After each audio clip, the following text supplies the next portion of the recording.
Today in this video we will learn about how to create shortcut messages in Tawk.to Online Chat system. If you want to create shortcut messages for sending your messages quickly, then in that case log into Tawk.to dashboard and then click on admin icon. Now here go to shortcuts option. Now click over Add Shortcut button.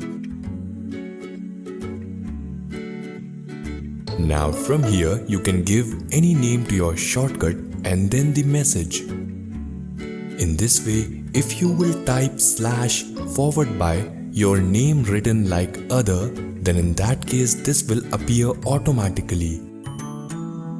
Once this shortcut is added successfully, you need to go to your answering chat system. That means while you join any chat, after that you can type /other.